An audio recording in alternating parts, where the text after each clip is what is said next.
So February is Black History Month, and it's the perfect time to expand your library of children's books. So today we're getting some recommendations from Dianne Haulcy, the president and CEO of the Family Partnership. And we are happy to have Dianne with us today. Dianne, so nice to see you. Thanks for joining us.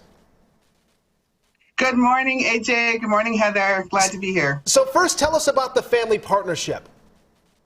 So the Family Partnership is a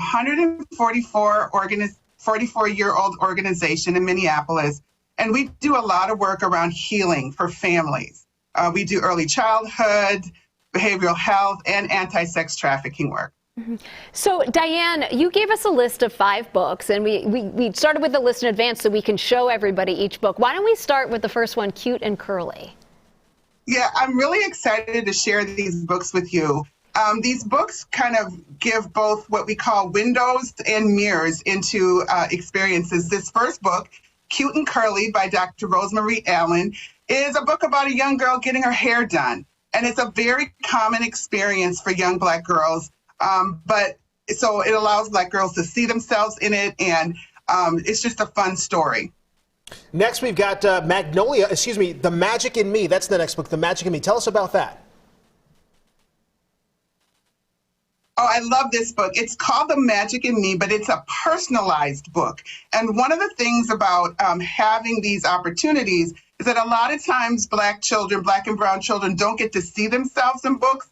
And this book, you actually get to see yourself. So this book, my book, is called The Magic in Ariana. It's for my niece. And so the name of your child is actually in it. And throughout it, the child's skin color can change, the hair texture can change. You can even have a child in a wheelchair. So it's all based around the child. They'll see themselves in the book.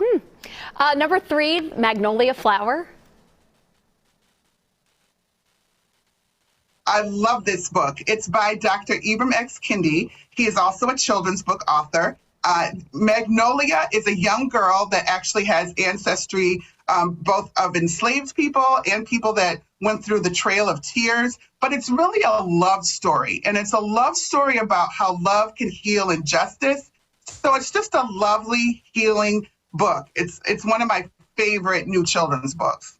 Next book is Daddy, Why Am I Brown? A healthy conversation about skin color and family. So sometimes skin color can be an uncomfortable conversation for people because people may have been teased about their color or they've had uncomfortable interactions about it. But this book is just a lovely kind of fun way to really talk about skin color. The girl in this book has a very different color than her parents. So her father even goes through the trouble of creating this chart of different skin tones. And it just kind of talks about their whole family. And so it's just a nice way to show people also how to talk about skin color to young children. And the final book on your list, A History of Me.